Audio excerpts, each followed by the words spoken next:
दोस्तों, स्वागत है आप सबका कृष्ण ज्ञान की इस नई वीडियो में, जिसमें हम आज सुनेंगे भगवान कृष्ण की एक ऐसी कहानी जो आपके जीवन जीने का तरीका ही बदल देगी। तो चलिए शुरू करते हैं।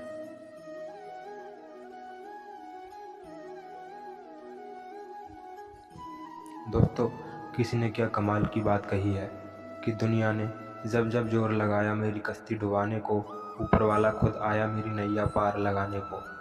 तो कहानी शुरू होती है कि एक राजा ने भगवान का एक सुंदर मंदिर बनवाया और उसमें एक पुजारी को पूजा करने के लिए रखा। काफ़ी समय बीत गया, राजा की भी उम्र हो गई थी और पुजारी की भी उम्र हो चली थी। लेकिन राजा का एक नियम था कि वो हर सुबह अपने सैनिक के साथ एक फूलों की माला भिजवाया करता था और उस माला को पुजारी जी भगवान श्री कृष्ण को चढ़ाया करते थे। उसके बाद जब राजा भगवान के दर्शन करने आया करते थे, तब पंडित जी उस माला को भगवान के गले से निकाल कर राजा के गले में डाल दिया करते थे। ये लगभग रोज़ की दिनचर्या बन गई थी। पुजारी जी बूढ़े हो चले थे और राजा भी बूढ़े हो चले थे। एक दिन राजा की तबीयत खराब हो जाती है, तो राजा ने माला सिपाही के हाथ भिजवाते हुए सिपाही से कहा कि पंडित जी से कहना कि आज हमारी तबीयत ठीक नहीं है, तो आज हम आ नहीं पाएंगे, तो आज हमारा इंतज़ार ना करें। उसके बाद सिपाही ने माला जाकर पुजारी जी को दे दी और सारी बात पंडित जी को बताई। पंडित जी ने भी माला को श्री कृष्ण को चढ़ा दी। तो उसके बाद पंडित जी ने सोचा कि इतने साल गुजर गए कि भगवान की इस माला को हमेशा राजा जी को ही पहनाई है, लेकिन आज तक मैंने कभी इस माला को कभी खुद नहीं पहना। तो हो सकता है कि ज़रूर यह प्रभु की इच्छा है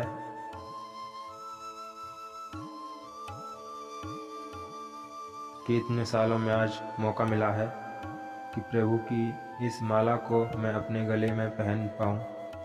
तो यह तो परंपरा ही थी कि प्रभु की वह माला तो निकलती ही थी, तो इस बार पंडित जी ने वह माला अपने गले में डाल ली।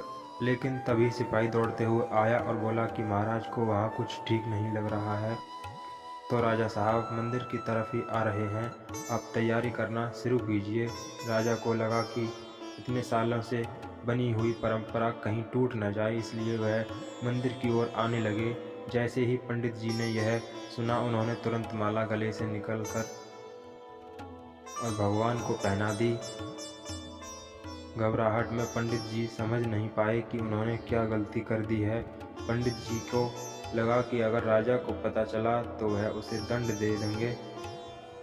अब राजा आए तो रोज की तरह पंडित जी ने माला भगवान के गले से उतारी और राजा को पहना दी। लेकिन राजा की नज़र माला पर पड़ी, उसमें एक सफ़ेद बाल था।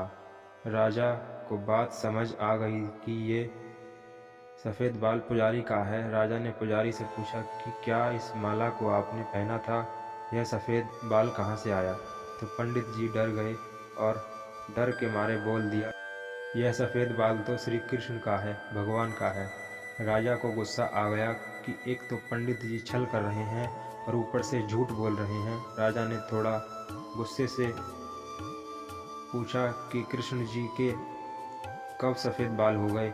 ठीक है, कोई नहीं, मैं कल श्रृंगार के समय आऊँगा, तब देखूँगा कि श्री कृष्ण के बाल सफ़ेद हैं या नहीं। और याद रखना पंडित, अगर बाल काले निकले, सफ़ेद नहीं निकले, तो कल के काल आपको इस छल के लिए मृत्यु दंड दिया जाएगा। और राजा गुस्से में तमतमाते हुए वहाँ से चले गए। और इधर पंडित जी को अपनी मृत्यु नज़र आने लगी थी। मुझे लगा यह माला मुझे भी पहननी चाहिए, मुझे बचा लीजिए प्रभु, नहीं तो कल राजा के हाथों मेरी मौत निश्चित है।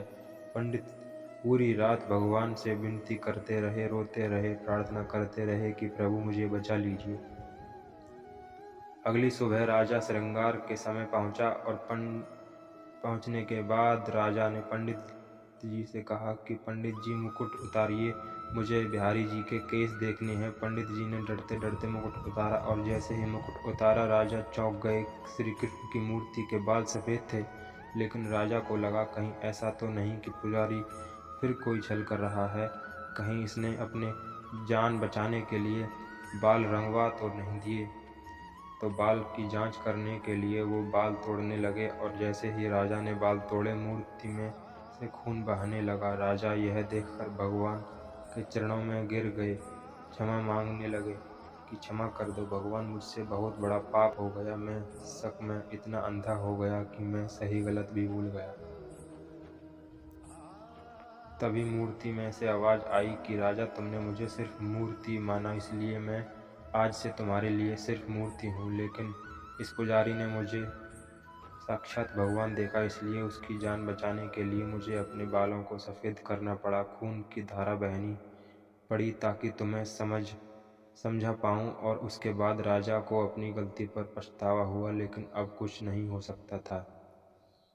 इसलिए तो कहते हैं कि अगर मानो तो पत्थर में भी भगवान हैं, नहीं तो साक्षात आपके सामने भगवान आ भी जाएं तब भी आप उनसे उनकी सत्यता मांगेंगे।